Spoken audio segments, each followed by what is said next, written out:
Alors c'est dimanche, c'est le dernier jour du salon, c'est le printemps. On est avec un auteur, un éditeur, deux éditeurs. En fait, Nicolas Chostek, c'est bien cela. Très bien. Édition du Roc. Édition du Roc. On va en parler, Saint-Imier, c'est pas loin de chez nous. Et puis Stéphane Bovon, on vous connaît bien. Bah, merci, c'est flatteur, ouais. De chez Elie Selas. Alors Elie Selas, qui a des livres très intéressants. On rappelle Luca Moreno. On a distribué sur France Loisirs un de vos romans. Comment se passe ce salon? On va commencer par vous. Alors c'est un hasard que je suis tombé dans les éditions parce que je suis dessinateur de presse à la base. Ça aide. Ouais, il y a quelque chose dans le journal Vigous. Ça aide en plus. Oui. Ça aide en plus. Et un jour, on a fait une petite collection qui a disparu parce que c'était un éditeur qui a mis la clé sous la porte. Et on se trouvait orphelin. Et j'ai appelé un ami des éditions du Roc. Je lui ai dit, est-ce que tu ne veux pas reprendre cette série de dessinateurs de presse? Il m'a dit oui. Alors, on est parti. Alors là, on a sorti 4 livres de dessin de presse aux éditions. Et voilà, comme un manifeste. Et vous avez une ligne éditoriale particulière? Alors, on va faire du dessin de presse, bien sûr, oui. Mais on va ouvrir beaucoup aussi à la littérature. On va travailler en commun accord avec Elie Selas, qui ont des très bons auteurs. Ceux qu'ils n'aiment pas, moi, je les prendrai éventuellement. Et moi, ceux que j'aime pas, je vais les refiler.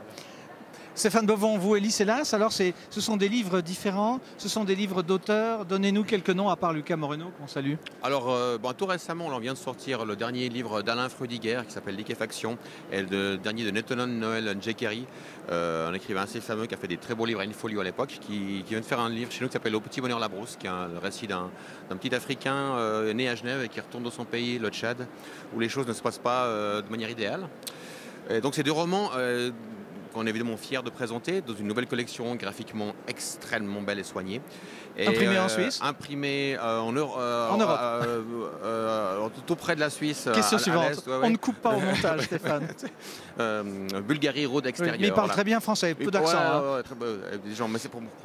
Je les aime tellement, c'est quasiment des Suisses. Et puis on bénéficie depuis quelque temps de pas mal de médias en France, parce que le nerf de la guerre, c'est toujours de faire exister nos livres hors de nos frontières. Bien sûr. On a pas mal d'articles grâce. Alors, le procédé est simple. Là, on a des gens qui parlent de nos livres à des journalistes en France, et puis nos livres commencent à plaire. Donc, la première étape qui consiste à avoir des articles en français, elle est franchie.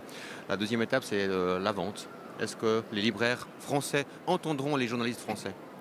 Alors vous pouvez faire un appel, parce que nous, on nous voit dans le monde entier, jusqu'au Japon lointain. Libraires français, achetez nos livres, Elie Selas, comme dans le film de Funès. Comment va notre entraîneur de basket américain, le Nyonnais? John Ferguson est très frustré de ne pas être là. Comment il n'a rien de nouveau? Mais il a plein de trucs nouveaux, mais son gros problème, c'est qu'on doit le traduire, parce que ça fait seulement 30 ans qu'il est ici, donc c'est quand même pas facile d'acquérir les subtilités de la langue française. Mais si on voit Chris Maxwell, l'entraîneur de hockey à Genève, lui ne parle pas du tout français. Donc, donc il a quelques mérites. Non, mais l'année prochaine, il aura un roman et un recueil synthétique de sa philosophie qui sortiront.